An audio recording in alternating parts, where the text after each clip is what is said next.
Welcome back to another episode of Old Park Gaming. Today, we're going to talk about the token shop.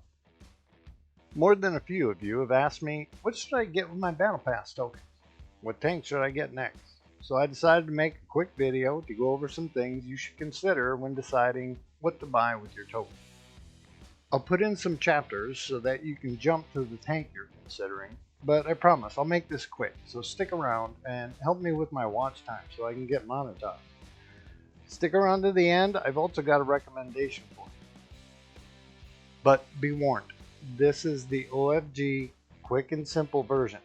This is the what I did and why. I'm not going into details about armor profiles, power to weight analysis, or anything else that's going to take up what little space I have left up here. It's just my opinion of what my best options were. Take it for what it is. There are plenty of videos out there that will go into in-depth analysis. This video is for those of you who say, can you just tell me what you picked and why? So I can make a decision about what I'm going to do. So let's go shopping. First things first, I go down to the bounty gear. Why? Because you can only buy one piece of bounty equipment every 3 months. And this year, we got bounty hardening. So my first stop is the bounty department, and I fork over 3 tokens, and just like that, the bounty shop disappears for 3 months. Then we go tank shopping, and I will start by saying I'm not going to talk about the KPZ or the BZ, as they are the 2 new tanks and the most expensive. I will tell you that I did go with the KPZ first, but only because I heard that the BZ was meh. Plus, I wanted a German TD crew trainer. As for the token tanks, I used 2 parameters to pick. What do I need? A trainer, tournament tank, whatever. And what do I want? Will it be fun to play? The first pick is a toss-up between the AE Phase 1 and the Char Futur. At 9 tokens each, you can probably get both. I went with the Phase 1 first because I wanted a Tier 9 tournament tank, and this 4-track American Heavy has amazing gun depression. It likes to fight hull down.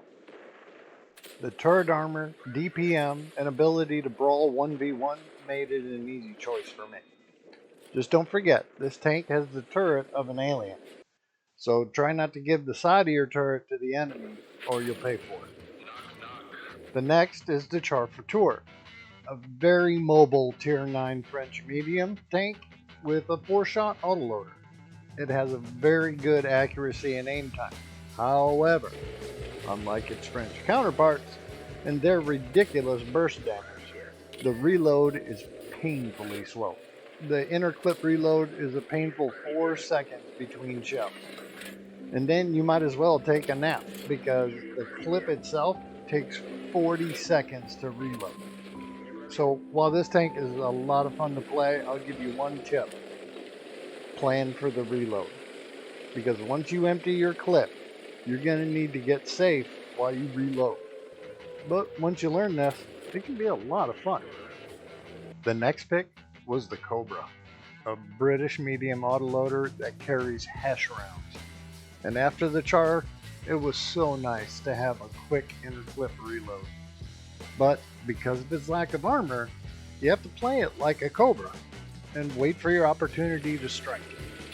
This tank can deal some serious damage, and I gotta be honest, it's fun to ambush some poor schmo and inject his backside with 4 rounds of Hesh. The 4 remaining tanks came down to a personal choice, mainly because there's nothing special or OP about any of them. So I decided to go with the K91 PT, a Tier 9 Russian tank destroyer. Why? Simple. It looked like fun, and I wanted a crew trainer for my Russian TD. Took a bit to get used to this one, and its armor and gun handling are okay, but I was impressed with its reload and DPM, as well as the mobility and traverse speed.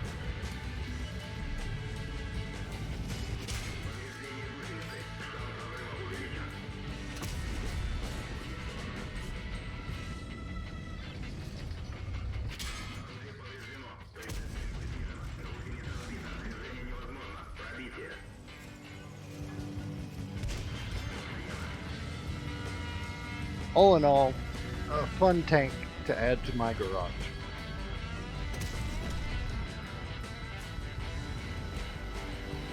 And that leaves 3. And my next pick was a Lorraine 50 ton, a tier 9 French heavy tank, for one simple reason. I wanted a French heavy crew trainer.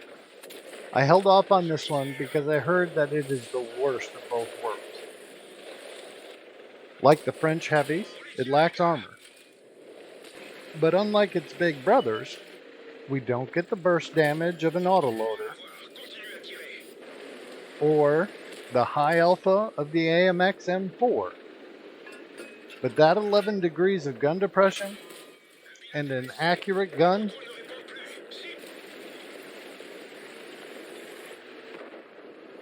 makes this a very nice tank when you play to its strengths.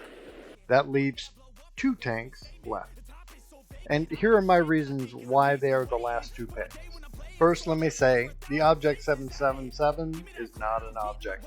The armor profile's wrong, it's full of weak spots, and its gun handling will make you want to pull your hair out. So I'm not even going to talk about it. I got it, then I parked it in my garage and I threw a tarp hole.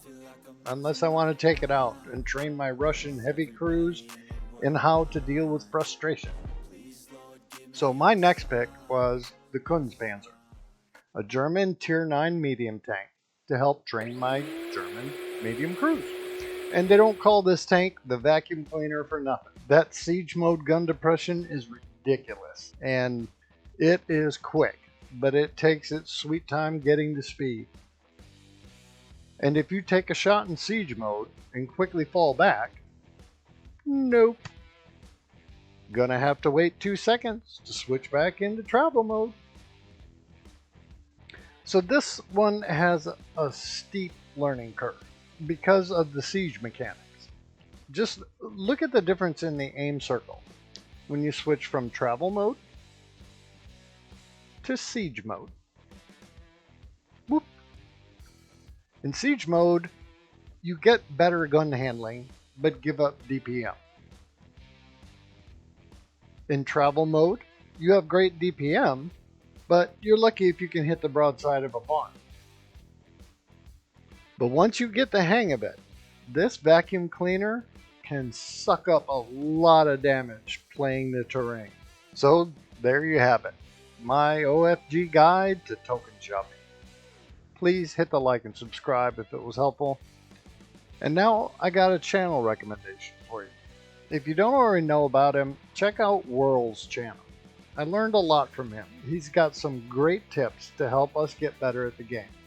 Or stop by his Twitch channel. In fact, do me a favor.